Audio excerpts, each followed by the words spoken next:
I want you to know that was sanitized for your protection. I love that. That's like in the motels, in the toilets. Yes. They have. I hate, it's nice because they're sanitized in the motel toilets, but I don't know about you, and I don't know if you've been in a motel where they have this on the toilet seat. Is it just me, or do you get paper cuts on your... It seems like it would be... And before we start, I just want to tell you that this is my first time on the show. So thank you so much for having me. Absolutely. I'm happy that you're here. Thank you. So they give you, just to give you a little behind the scenes, they give you instructions on where to go. I didn't make this up. This is backstage. There's a guy named Mike, and there's a map on the wall. He showed me the map, and this is where you're sitting, and then I go here, and there's instructions. I don't know if you can see this. It says push doors, push doors. Do we have this on the monitor? Can you? Oh yeah, there, you can see. It says push doors, and then the second instruction is stay in seat. What? Hey, stay in your seat. I won't. You give me Stay in your seat. You give me a rule. No, but you I don't know want to break it. That's Why? That's not for you. I have reality stars here sometimes, and they get lost, man. Really? No, but is that a problem on a talk show? It's for the Kardashians, all right? It's for the Kardashians. They get lost. Oh my God. Okay. I love this. Thank you for the sanitize. Here's the question. When you go to hotels, yes, how do you stay in there with the beds and all the... Oh, I'm hermetically sealed. Honest truth? No, I do. When I go to a hotel, I order 24 towels, and I make a path. I make a path, because I won't touch the carpet. I make a path, and then I have a sleeping cocoon. Why are you laughing? It's my problem. I do.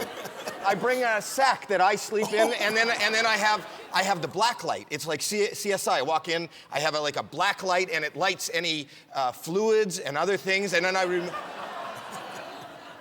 yeah, you're going home now, but you're all going out to buy a black light, aren't you? Yeah. Yeah. So, and then I remove their bedding, and then I have my own. I can't even. I do this. You see me doing this because I won't shake hands. Right from the. You know what I used to do before I came up with this? I used to put Band-Aids on my hands. So if somebody would go, hey, and I go, but then I couldn't come up with stories. I ran out of. Look, I was shaving. I couldn't. And then I had Band-Aids, and now I do this, which is still, I don't think we should do this. I think you should start a campaign. There's no reason to shake hands. There's no reason to touch, especially now. It's cold and flu season, right? We're taught to sneeze and cover our mouth. Right. And then we have this Petri dish. Why do you need to go up to somebody and go, hi, nice to meet you. Here's my mucus. There's no reason to do that. What do you suggest that we do now? Like in Asia, they bow. I would love to be bowed Let's to. bow. Okay, let's bow. Yeah, just like that. We'll start to bow. The rest of the show, we'll bow and see how it works. Nice to meet. What a lovely audience. You're tremendous. There's no reason.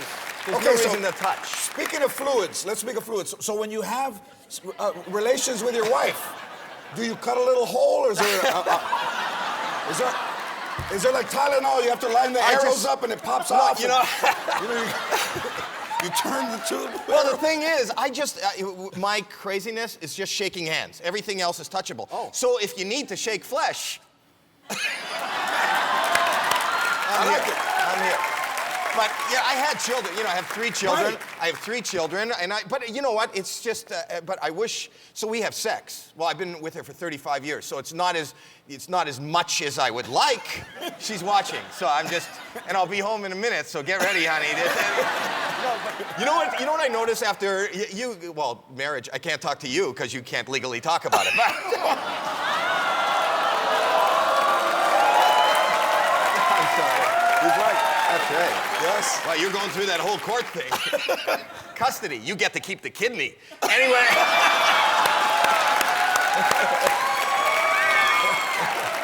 We're still working it out. I might have to give it back. Oh, really? But the thing is, you know what I noticed when it's fresh, when there's a fresh new relationship, you're like rabbits. You'll do it anytime, anywhere, right? The difference is, and I don't mean to get on the bad side, but you ladies, the more excuses you have for not having sex. Do you notice that when you're married for a long time? And the excuses don't make sense. I wish we could say what we're thinking. No, it's true. I came home from work the other night, and my wife was up, and she said, how was the show? And I said, the show was great. And I looked at her, she looked hot, and I said, honey, you wanna? And she didn't want to. But she didn't say she didn't want to. This was her excuse. She goes, Howie, it's 1 8:30 in the morning. That's what she says to me. What kind of excuse is that? You know what I wanted to say? What time does your vagina close? Because...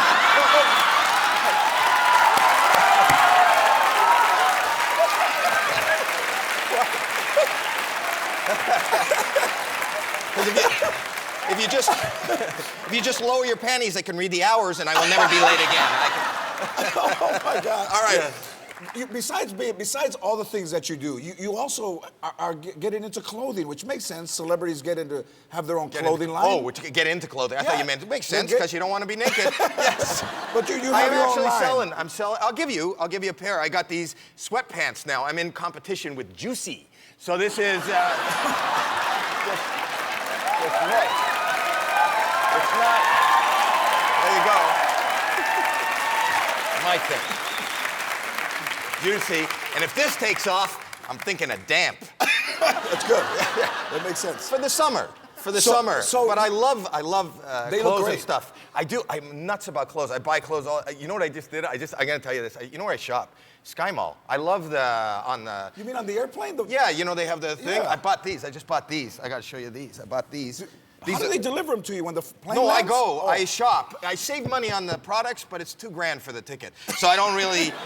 But look at these shoes. I don't know if you can read this. These are. It said I just have to buy them. This is not a joke, people. I didn't make this up. Gravity-defying shoes. These are Look, read what it says it does.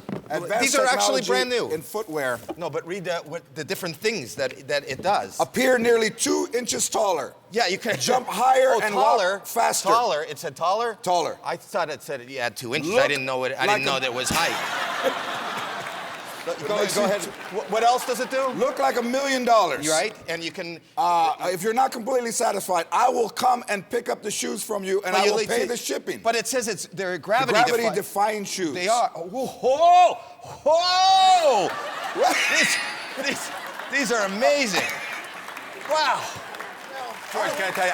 I got it before we go on with any other question. I got to tell you a great question. My daughter, I have the best kids, but my oldest, is a teacher in East LA.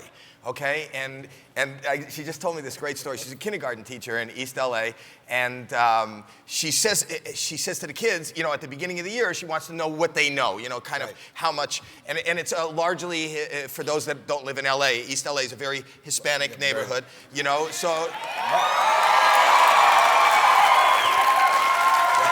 Okay, so she says to the kids, you know, do you know, she wants to know what kind of history they know, American history. She says, do you know who the first president was? And this little 4-year-old little kid, I think his parents are from Mexico, he goes, I know, and they go, who? And he goes, and she goes, do you want me to help you? And he says, yeah, help me. And she goes, George? And he goes, Lopez!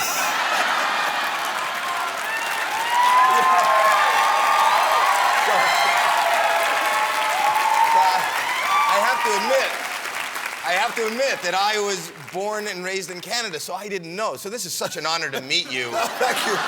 Thank you. You know, I think you're a great comedian. I think you're a great host and an actor. But to meet a former president is just so. I'm getting this country back on track. Yes. It's funny because I've, you know, starting out in stand-up, I have a lot of respect for you and for what you've done. But also, I started to do voices. You're doing a lot of big movies now. Yeah, you kind of got into doing voices. I did when I was a kid. Well, I had Bobby's World, which ran on Fox for 9 years. Bobby's World was great. You know how I started doing that? Okay, enough. Let me tell you, you know how I started doing that voice? It's not as glamorous as it sounds. When I was 11 years old, I was at a birthday party and I was choking on a piece of cake and I couldn't breathe. And that's the sound that was coming out of me. I was going, help me. What are you laughing at? I was dying. And luckily, it got dislodged and I lived. But I thought to myself, oh my God, everybody at the party was looking at me and laughing at me. If I could just bring myself this close to death each and every night, I could be an entertainer. So like an idiot, I practiced and I got good at it without cake and went to school. And in the back of the class, in my friend's ear, I'd go, help me. And he would laugh. Teacher would catch me and go, Howie Mandel, if you have something funny to say, you stand up and tell the whole class. And I remember thinking, she's right. Why perform for one person when I have a whole... So like an idiot, I stood up and went, and she went out in the hall, and I go, yes, why play the small rooms when I could play the halls, the cafeteria? And then I got a career. Came out here, and I started doing. I did the Muppet Babies. I was Skeeter on the Muppet Babies. No, it's not that great. Don't listen. Go get the tapes. If you were Skeeter, Scooter's little sister from years ago, Skeeter talk like this, which is the exact same voice as Bobby. This is Bobby. This is Skeeter. Same voice. Wait. And then I did movies too. I did Gremlins. I'm Gizmo, the first little fuzzy one that got wet. Don't applaud. Gizmo, go get the tapes. It's the same voice. Gizmo goes, same voice. One voice. So this is Bobby, Skeeter, Gizmo. I did have another voice. I did have one other voice. I could lower it so it sounded like I was in a terrible helium accident. Yeah. And this is before I was on TV. Nobody knew me. I would go to the emergency rooms of hospitals, to the admitting desk with the helium voice, and I'd go up to the admitting nurse and go, excuse me, can I please speak to a doctor?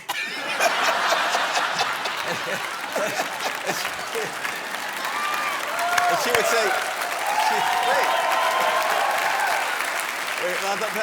and she would say, well, what's the problem? I go, what do you mean, what's the problem? I was at a birthday party. I wasn't the only one doing this. Everybody was doing this. They had the helium balloons. They took the helium balloons. They sucked in the helium. Everybody's going, hoo-hoo, ha-ha, listen to me, that's funny. Everybody's voice is going back to normal within like a minute, maybe a minute and a half. This is like 2.5 weeks ago. So give it up, everybody.